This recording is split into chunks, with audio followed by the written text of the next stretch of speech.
everyone. It's 6 p.m. on Monday, November the 3rd. I'm calling this meeting to order of North Harris County Regional Water Authority. Thank you all for being here, and thank you for those that are online listening. The first item is to do the pledges, and I've asked Mr. Larry Goldberg to come up and read some of our pledges. Please stand.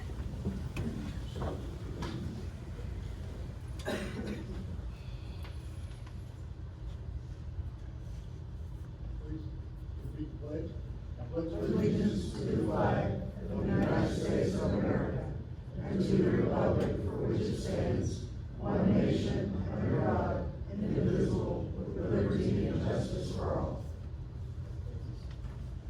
Honor Texas flag. I pledge allegiance to thee, Texas, one state, under God, one and indivisible. Thank you very much. The next item is public comments. I believe we have two. The first one is Mr. Jerry Holman. I just want to make a note that whatever Jeremy says, I agree with. That's a vote of confidence right That's the United States Marine Corps. Good evening, everybody. Thank you for the time. Transparency is very important to democracy values. Doing the public business in the light of day for all to see is much cleaner than backroom executive sessions. I would encourage this board to discuss North Harris County Regional Water Authority's policy in open session and minimize the temptation to have executive sessions that may or may not be necessary. When at all possible, have open meetings as you aspire to be transparent with your public duties. Your constituents deserve and expect transparency from their elected officials. Will the North Harris County Regional Water Authority, the authority, work with the Harris-Galveston Subsidence District to avoid disincentive fees? In recent authority meetings, it was said that the 2025 mandate will not be met, and its customers will be subject to Harris-Galveston Subsidence District disincentive fees of over $12 per 1,000 gallons. The authority may have an opportunity to work with the Harris-Galveston Subsidence District to eliminate, reduce, and or redirect disincentive fees altogether. This would certainly require a good faith, full commitment by the authority to complete all of the 2025 planned projects as soon as possible. It may also require the authority to purchase some open market conversion credits that are available. Did you know that the authority's strategy was to obtain a surplus of surface water credits in order to allow additional time to finish out the 2025 mandate? Unfortunately, construction mismanagement and COVID shutdown of supply chains, labor shortages that slowed the surface water facility construction. This limited surface water availability, whereas planned surplus credits of overuse of surface water was not obtainable. This leads us to the current circumstance of not having enough credits to be used to meet the 2025 mandate with an existing build-out through 2028. Should COVID and contractor project mismanagement not have happened, the authority may have very well have met its planned strategy of enough surplus conversion credits to avoid disincentive fees. There is an argument to be made in good faith that the authority legitimately should be given some additional time to meet the mandate requirements and avoid disincentive fees. 3 minutes. Adversely approach with Harris-Galveston Subsidence District and or stop progress on the 2025 distribution build out. This opportunity may very well disappear and give the Harris-Galveston Subsidence District no choice but to apply the disincentive fees. There is an opportunity and justification to find a reasonable compromise with the Harris-Galveston Subsidence District. The Harris-Galveston Subsidence District can and will work with the authority if you follow through with the 2025 dignified build-out and act in good faith. Thank you. Thank you very much. Next up is Ms. Deborah Edwards.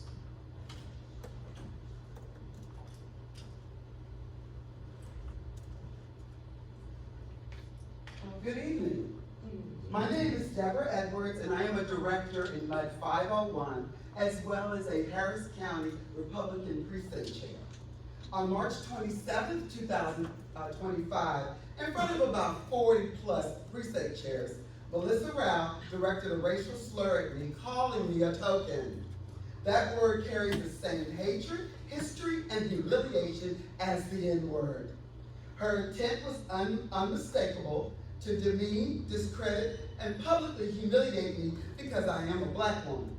Her words were not a mistake. They were malicious, targeted, and unacceptable from anyone, least of all a public official entrusted with public trust.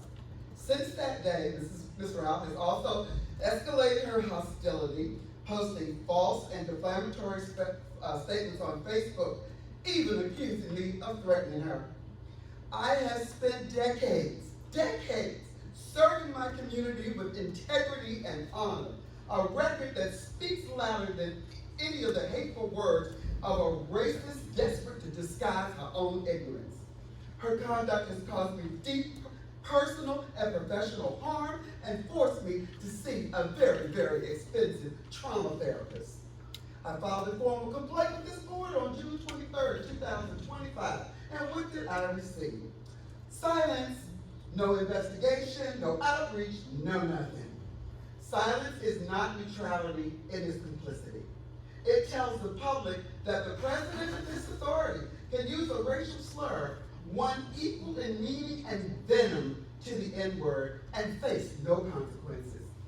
Racism, when ignored, festers. And when ignored by leadership, it becomes policy.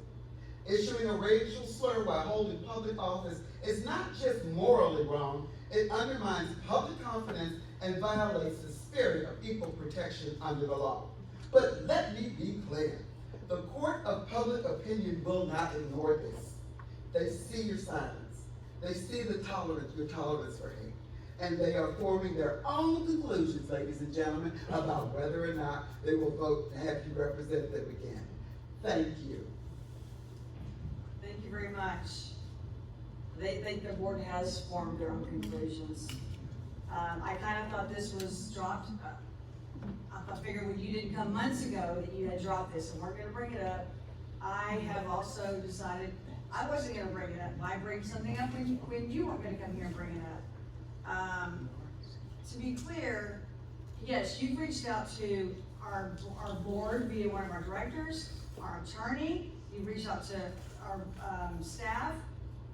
So 3 different times you've reached out to us. Yeah, and it's all made up. So I've got a transcript, Miss Edwards. I have a transcript. You can jump around and let smile all you want. I have a transcript. Thank you for bringing this up. What I said is not true, and it has nothing to do with the water authority. So makes y'all kind of look bad. I am going to pursue legal remedies.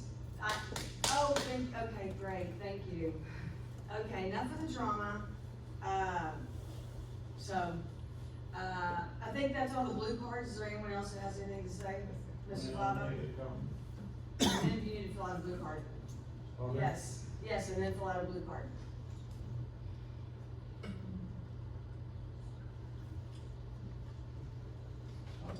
I'm Nicholas Fava, and I'm the president of Family Utility District, and I've been in this business for over 30 years. I know this lady for many years. I think since she came around. And I'm sure there is a misunderstanding somewhere. So I just can't let her go without a check mark. Because this is not the Melissa I know, and I know her ever since she's been here. So I'm sure you're a very nice lady. I agree with you 100% on what you are. And I respect respect you, and I have a lot of admiration and respect for you, but I think you're wrong about that. I just want to let it go and not make it stay. Thank you. Thank you very much, Mr. Fava. If there's nothing else, we're gonna move on to agenda item 3, which is messages from the president and board members.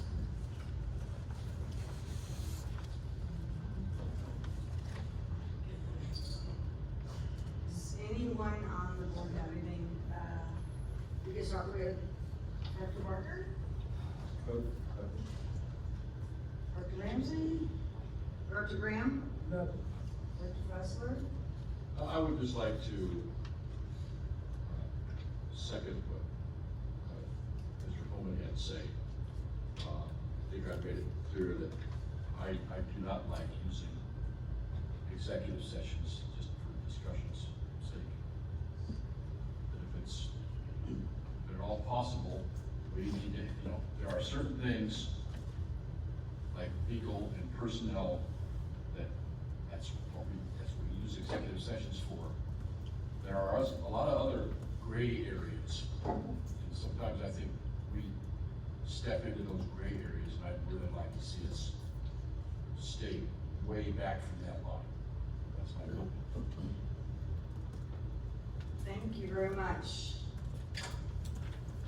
I would like to say that I have a little bit busier month than I usually do. As you know, the North Harris County Regional Water Authority had a water master plan workshop a couple of weeks ago. And I attended the TWA conference for the first time, and I thought it was very informative. For example, they had someone on a panel talking about impact fees, which I thought would have been helpful for us to have known before we ever discuss it again.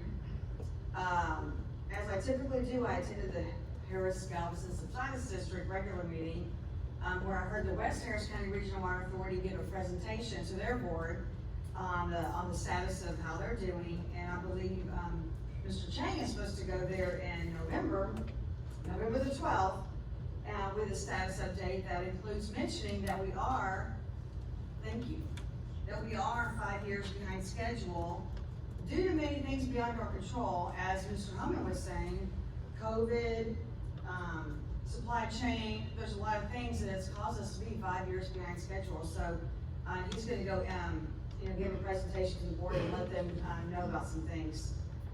So I encourage everyone to attend this supply session meeting if you haven't. I know it takes over an hour for me to get there. It's a long way, but go if you've never been. But to the comment about executive session and not having it that often, we hardly go into executive session. We went in based on, we followed rules and the law when we went into executive session. Did we have a laugh for a minute or two? Maybe, did we try almost maybe hit a gray area, for a minute? Maybe, but we hardly ever go into executive session. We just discussed authority business, planned business, and for those of you that had to wait the 2 hours, I'm sorry. That it took that long, and I know there was someone online that kind of complained, but, sorry about that. But, yeah, we haven't gone in months and months and months, and we had some things we needed to talk about. So, that's about it. Again, thank you all for being here. And next item is agenda item 4, approving the minutes from the October 6th regular meeting and October 20th special meeting. Did everyone get a chance to review the minutes? Thank you. Any discussion?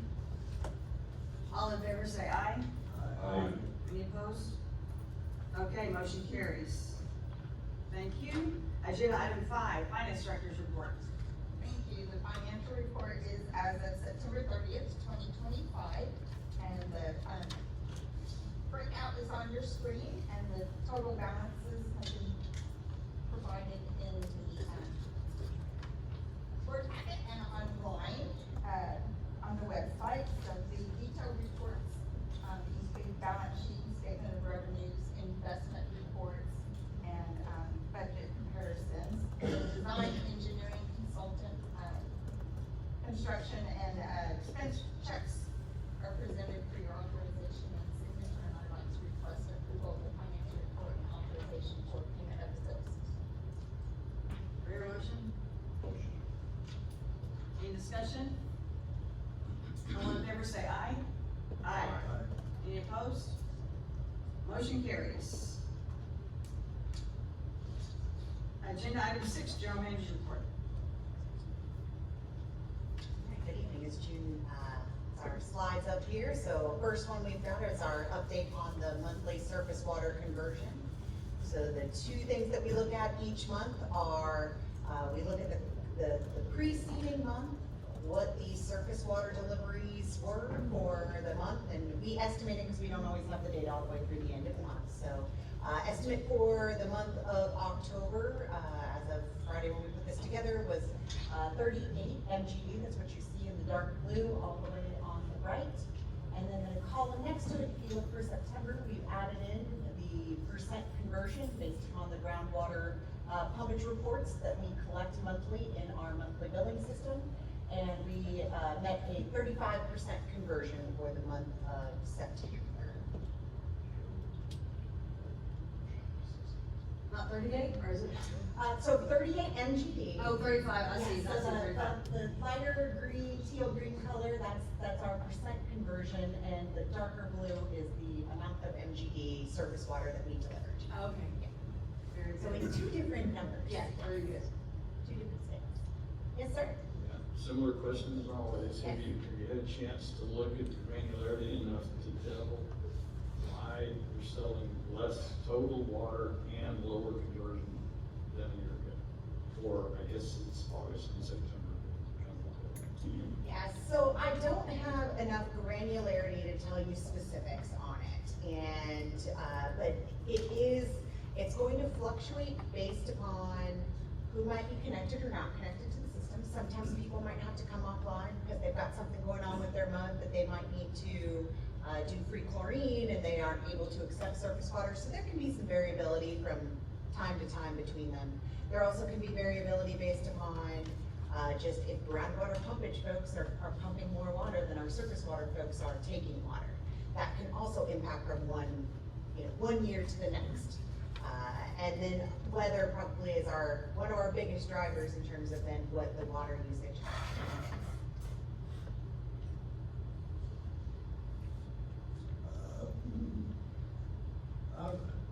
There's Infomark gives a report showing how much water was delivered by the Cinderwood plant and the Rendell plant. And for the month of September, they show basically 14,000 gallons a day went through Cinderwood and 12 went through Rendell for a total of 26. You're showing 38. I don't know why the difference. So I need to look at, exactly what you're looking at for September, but I think that's what you're pointing to is September. Yes, I can look at that. I know there are some, so in this exact report, we've had some issues actually. So those are some meters that are not billing meters that are used there. So that's actually one of the things that we've been trying to hunt down. We've got some issues with some of the meters that are at the new pump station. So it's not on the pumpage side of what is sold. It's on what's actually at the pump station that we're trying to get resolved. The meters are having some issues. So the Rendell number sometimes does not report. Well, that's a lot of difference, that's, 12,000 gallons a day. Yeah, so what we look at is we look at what comes through the city of Houston meters and what they bill us versus what goes out in the system to see if those are within a certain percentage of each other. Each meter only has a certain, they're calibrated on, depending upon meters, either annual or semi-annual basis. I think our groundwater, meters are every 2 years, and the surface water are annually. So that's something then that we would look at. So the meters there are not as accurate of meters that are at Rendell and Schindler. They're not required to be as accurate, they're more for process flow. So that the meters coming in, our official meters are City of Houston, we look at those. And that's officially in that realm, and then the official meters of what we sell are what's actually at the water recipient facilities. Yeah, this is one of the things we've been trying to work together to hunt down what's going on those meters. because yes, much like you, I noticed the numbers don't add up to what are the sale numbers.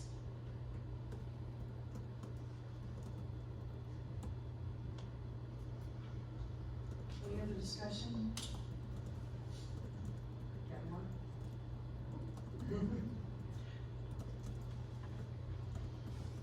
Well, B is consider the adoption of a 17th supplemental resolution authorizing the issuance of North Harris County Regional Water Authority Senior Lien Revenue Bonds, Series 2025, pursuant to the financing agreement with the Texas Water Development Board, previously approved by the Authority Board on August 4th, 2025.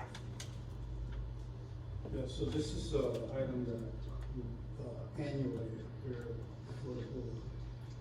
What it is the board approved in August to enter a finance agreement with TWBB for this year's bond money. And then just before the closing, we need to finalize that finance agreement so that we can get closing at the end of November. So I request the board to approve this agreement. But we approved it back in August, why are we approving it again? The agreement for, in August you approved is to apply for the fund, or for the TWBB to sell, and now is closing. Oh, okay. Yeah, that was, in August, the board approved the financing agreement, which was the commitment that we will be closing that by this year. So this is the resolution coming back.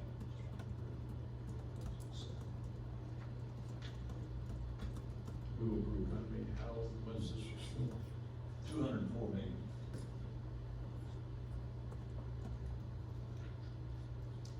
When do we have to approve it? By when?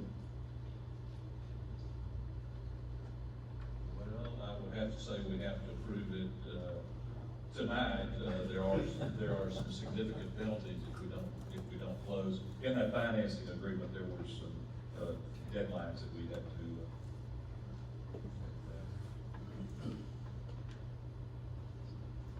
Any other questions? Board satisfied? We have a motion to approve. There's no discussion. All in favor say aye. Aye. All those opposed say nay. Hey, Okay, motion carries 3-2. Next up is C, approval of the amendment to the rate order, sections 5.03 and 5.031. So the board previously approved the amendment to the rate order for adding section 3.08, which is the new participants' fees. And since then, we have received a question from the board that there appeared to be a conflict between the new sections 3.08 and the existing rate order section 5.03 and 5.031. So this is an amendment to clarify the conflicts and eliminate the conflicts. So it's a very simple clarification, and those are included in your packet. I request the board to approve. Mayor, motion? Oh, and Director Ramsey? yes, I mean, looking at it for 10 seconds, I don't have anything particularly against it.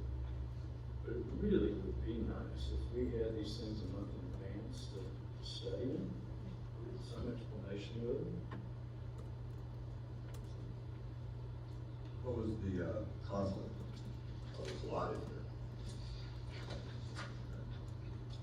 In a nutshell, what was it? Yeah, the conflict is that there was unintended consequence by adding 3.08 that created a situation where the existing mud will also be affected by 3.08. Would you like to move to postpone? What was 3.08? That's the new participation fund, fee Okay. Was there any urgency on this tonight? So, sooner we have that clarified, the clear that staff can carry out.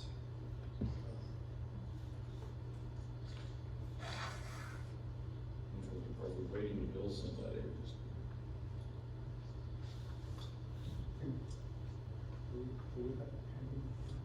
We don't have anybody who's pending right now. I think the bigger, comment is related to folks that are constructing new water receiving facilities and how this, the 5.031 applies with the new water receiving facilities. That's the big clarification, and it wasn't clear that, the 3.08 and the 5.031 that were added in, with what applied to existing participants versus new GRP participants and then new facilities that are constructed within the GRP.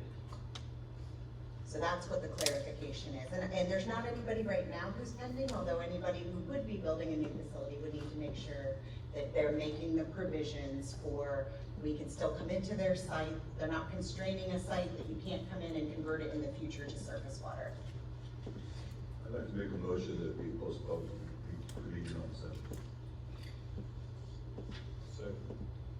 So D for our next regular meeting, or That's the next meeting, I don't know if, is it the 18th? The 18th. 18th, I'm sorry, the 18th.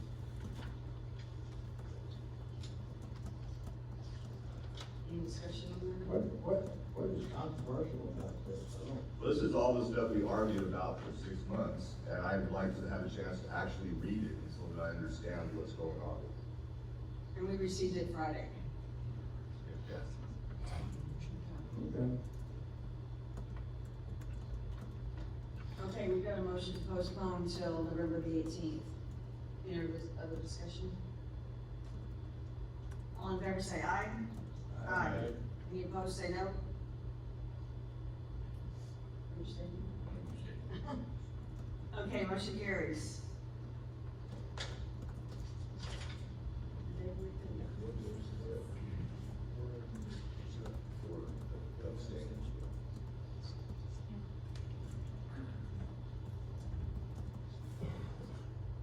Okay, and so D, approval of professional services contract with GHD Group.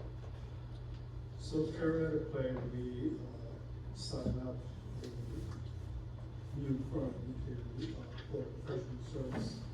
And GHD Group is a full-service civil engineering firm, and we would like to enter a professional service contract with them. And that is in line with board's desire to change, and secure that plan. New consider firms that perform professional service for us. So I request that the board to approve this professional service contract. Motion. Director Ramsey? Yeah, did we go out and get multiple bids and all that kind of thing on this? There's nothing to bid, it's a professional service contract. And so this is by selection. How are they selected among competitors? Well, we have many engineering firms to select from, and we select them from past experience and their qualifications and their capabilities.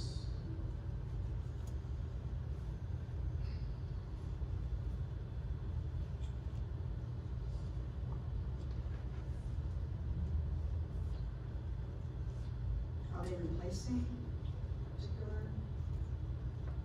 Or we just needed one to choose from the pool? Close. We are replacing those firms who we do not believe meet qualification expectations. We also need more firms to be available to provide professional services.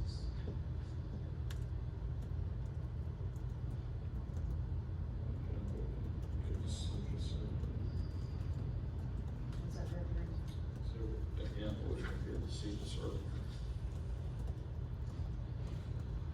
Excuse me, it's very difficult for us to hear.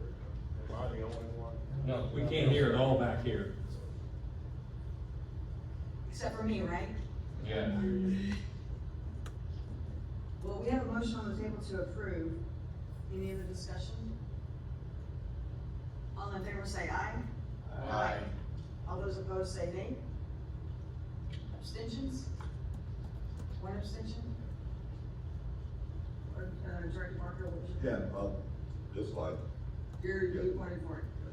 Okay, motion carries 4 to, 1 abstention.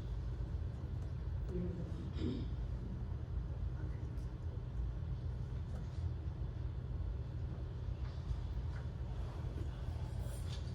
While we're still on it and not too far away on this agenda item 6 and not too far off from the A, regarding, the conversion, I kinda wanna just mention something. I found out, and maybe y'all knew, that, in the beginning for the 2010 conversion, we were only converting 1 plant per district. And so I had asked like what changed, cause now we're converting all the plants in the district, is that correct? Yeah, so the answer was that there wouldn't be enough plants for the authority, to connect to meet the 60% surface water conversion goal. And so I thought that was kind of interesting, I don't know if everyone on the board knew that, but yeah, so back for the 2010 conversion, we were only converting 1 plant per district. Am I saying that correctly? Yeah. So I just wanted to mention that, in case some of the board didn't know, I just really kind of found that, so. And then they're not keeping track of the plants for the 2010 conversion that we didn't convert. You only know that you converted 1 per district. Keep track of all. Yeah.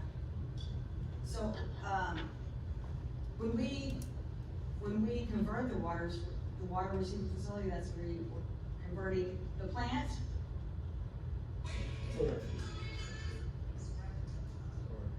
So do all of my districts, they all can, the water goes to all their wells, right? So if we only go to 1 plant, they can still get surface water to all their,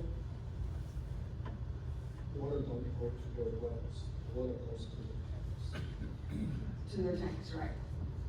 The water receiving tanks. Tanks in the water receiving facilities. Really what she's asking is that they're not, all of the water plants are not interconnected within necessarily within a well. Actually, some of them are, or most of them are interconnected. And that was a decision made before my time. I'm not clear at the time, the rationale, but I believe it was the lowest fruit, hanging fruit to achieve that conversion. So we just go to 1 plant and move on. Sometimes go to all the plants, takes more money, more costly to convert that. But then with the completion of 2010, we realized that if you only convert 1 plant per district, we don't have enough districts to convert to meet the 60 or 80%. And we also find out many districts does not like to convert only 1 plant and while using their other plant is groundwater, but then you have the groundwater and surface water mixture issue within their system, which can cause both part of the issues. So the decision was made during the transition of 2010 system conversion to 2025 system conversion to go to all of their plant if it is economically feasible. So the plants just had, the utility districts just had 1 plant that got converted. They managed fine. They've been managing without having to go to the other plants. Or did they take care of the rest themselves, of the work? No, if they have a multiple plant and we only, our soil only goes to to one of the plants, then they will have to use stormwater at the other plants. So they were just not using that much groundwater, so it didn't make sense to convert the other plants. You know, the 2010 system conversion requirement is only 30%. So, when you convert one plant per district, you could meet that goal much easier than when 2025 deadline approaches, you have to convert 60%. That's the reverse of this 30%. Therefore, you need a lot more surface water conversion to meet that 60% goal.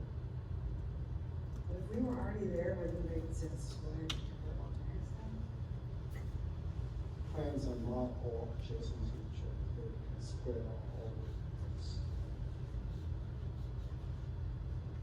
Okay, Uh, Director Ramsey, So fundamentally, if I understand. can you speak up too so that they're good here? Fundamentally, if I understood that discussion correctly, it's a regulatory issue.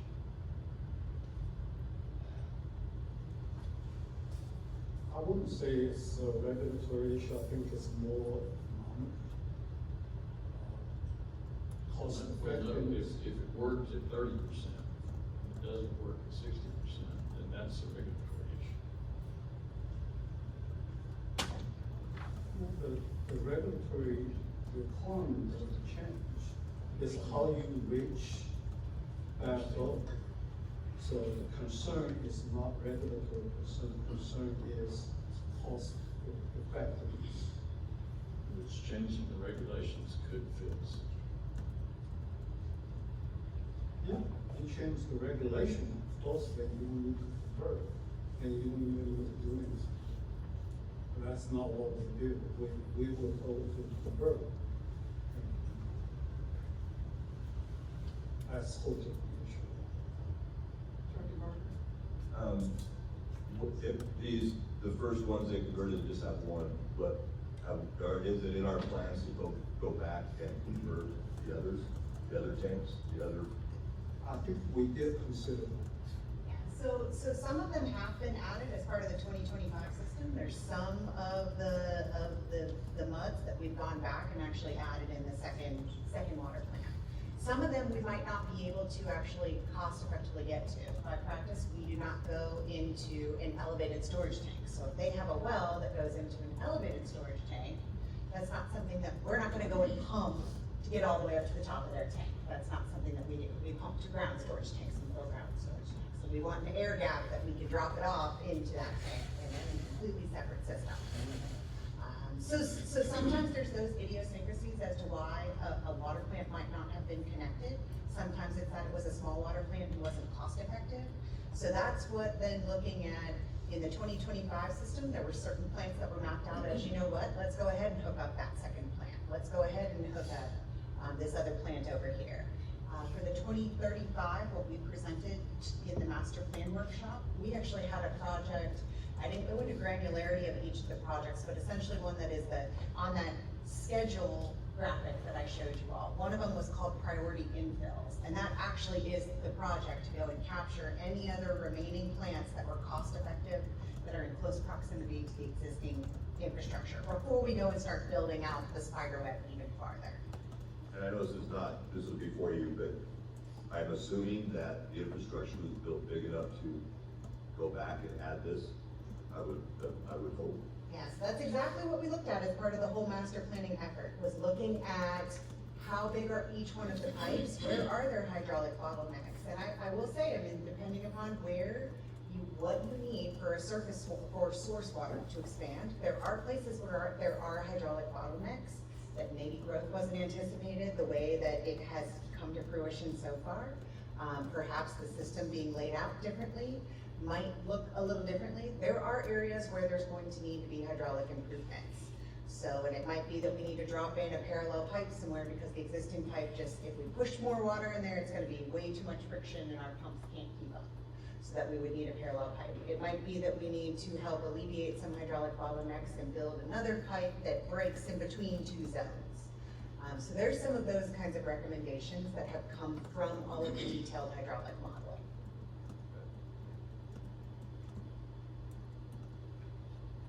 Thank you. Okay, that's it for agenda item 6. Agenda item 7, operators report. Come on up, Jerry. Good evening, Jerry Jones with Mark, speaking on behalf of operations. For the past month, we're in the city of Houston doing a 14-day acceptance test. So we did receive several calls and complaints about low residuals from several districts due to things we couldn't control. I mean, we were looking for answers from the city of Houston, which they were never clear on what their issue was. But we did stay in compliance while we were having these issues, as well as the districts as well. Outside of that, everything's been business as usual. So the complaints were about the water, Having low residuals, just so the way it tasted, or no, just the not nominal the pressure? taste, just the residual, with the level of the chlorine, in the water was coming lower than what it would usually be day to day. But we were getting sent low residuals from the city of Houston. So in turn, at the plants, we were feeding more bleach to compensate for the low numbers we were receiving. But in the end, the districts were receiving low residuals as well, which they had to further compensate on their end and feed more chemical also. So, like I said, it lasted for roughly about, 5 to 7 days while the city was doing that test. But since they completed the acceptance test, everything's been back to normal. So the city didn't put enough chlorine, how we had to spend our money? I never got a clear answer from them, because when I spoke with them, they assured me their residuals were adequate and what it's been normally, but we never got an explanation as why we were getting the quality of water we were getting. Well, they should know the months of checking the water and. That is true. We were checking as well. Thank you, Judge Ramsey. Let me ask you about, Yeah, I was just gonna check on what the status of getting the reports back that we were getting on a daily basis. We haven't gotten them for 2 or 3 months now. And that's this exact, what Ron brought up about the meters. So what we have is we have meters that are out of warranty, and we have to determine, if we've had people come in and try to reset them, to fix them, and they keep going back, and so we might have to replace meters to get the meters. You could have the report, it just has some columns in it that are not accurate. How old are these meters that are out of warranty, or how long was the warranty? You get a standard 1-year warranty from when you start up, and we started up, last summer? So it would have been Already not this last working? summer. Correct, yes. These God. are not meters that we will be specifying in the future. How much do we spend on these meters? It's a good question. I don't know the answer to that. How many are there? That is also a good question, but I could get those answers for you, yes. Yes, unfortunately, these have been a source of problems, so one of the things that we've been working with is trying to work with our on-call metering folks, as far as the ones that can pull stuff up into the AMI system. And is there a simple solution of what we could pull the information into the AMI system that they could help us with? Jerry, let me ask you a question about the meters. When we had one plant, we were producing about 25 million gallons a day through Schindler. And now we've got 2 plants. In the last report, we're as accurate or not, I don't know, 14 million gallons went through Schindler, and 12 went through Grindle, which is about the same 26 million gallons a day. Hadn't really changed, but I was under the impression that each plant was going to different muds, but is that not the case? In other words, because Cinderwood went way down in what they were pumping. The thing is with the facilities are all looped in, where we can send water from Schindlerwood to either of these facilities, any of these districts that's receiving water. So it's not where Rendell is only specified for certain districts, it's not where Schindlerwood is only specified for certain districts. Because, just to give an example, let's say we have some pump issues at Schindlerwood. That doesn't mean we're gonna be shutting districts off because we have issues at Schindlerwood. Rendell would just have more pressure on it to supply water to everybody. So basically, like you said, you were seeing that 25 million MDD coming from one facility, and now it's just broken down amongst two facilities. Instead of putting that strain on one facility, we're just breaking up, the work on two different facilities. A load balance. Yes, sir. Just to clarify a little more, we've got at least 3 major classes of meters that I can think of. We've got the ones that City of Houston are using, the ones that we're receiving water with, and then there's the ones all out at the different MUDs that we paid for a couple of years ago. Which ones are having the problem and what is the problem? Yeah, so the ones that we're having issues with are actually meters that aren't required for billing. It's not required, it's really just these reports, the accountability for us to just watch what's coming into the pump stations and out of the We pump spend a lot of stations. money on that. Absolutely, and when they don't work, that's when we're trying to suss out what's the problem and how do we fix it? And is it something that is it a controls thing? Is it we didn't have this issue before Rendell came online, and then post Rendell coming online, now you're not having the same, accounting doesn't work the same. And so one of the meters are having some issues with restarting and not reporting out and how they report to the system. So is it the meter itself? Is it how it's programmed into the SCADA system? Those are some of the things that we've been looking into to try to evaluate what's the right solution. But these are not any of the meters that are used for billing purposes. They are not required to have accuracy to that, nth degree of what our billing meters are. So it's not the meters from the City of Houston of what we're buying. It's not the meters of what we're selling. It's more our own internal, what's going on within the system meters. So are they drifting or what technically is going on? We have some that are having problems with drift, and then we have some that are having problems with, resetting themselves and so the totalizer readings aren't correct. So an instantaneous reading is easy to then take out of these things, that we're having some issues with totalizer readings. So, Of course, with a 1-year warranty. yes. But if you wanted to get a 2-year warranty, much like on your car, you pay extra for that extended warranty on the car. We would pay extra for the extended warranty if we wanted a 2-year, 3-year. And then we could have gone back and said, replace all these. We could have, but we would have paid, 50% more upfront. for Or the said, give year. us our money back. You can come get all these. Yes, and that is something we look at on every project. What's the right value of, do you specify, like on a pump, we might ask for an extended warranty because that's a big piece of equipment. On a meter, we might not and say, okay, then if something goes wrong, we have to take care of it via O&M. Is it one vendor or is it multiple vendors? There is a couple of different vendors that are having issues, so.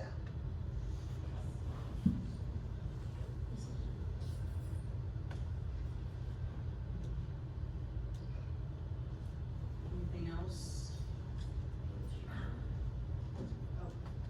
Anything else for Jerry? Or Amber? Okay, thank you very much. Next up is agenda item 8, Director of Planning and Governmental Affairs Board. Thank you, Madam President. I don't have too much to add. You had already talked about the subsidence district. You did that as well. I guess the only thing I would say that tomorrow is the last day of voting. 17 constitutional amendments, and then this Saturday, the filing period starts for the primary elections, and that runs through 6 o'clock.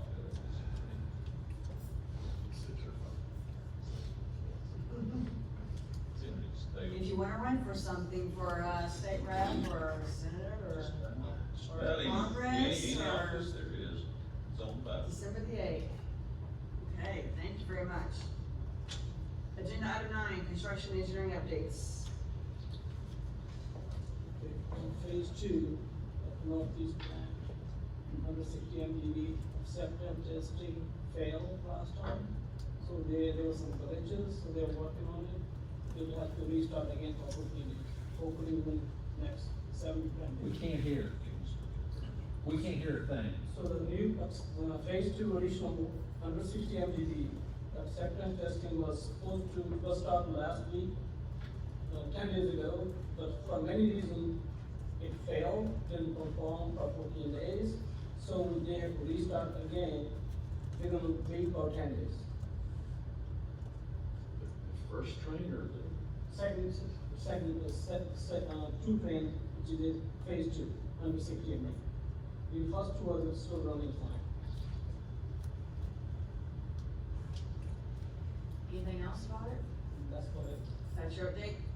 That's my application. Thank you. Any other questions?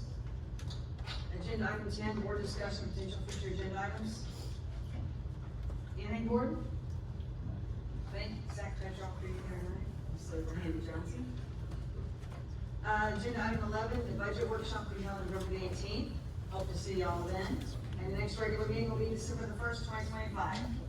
It is 6:51 PM and we are adjourned. If there's no anything else, we are adjourned.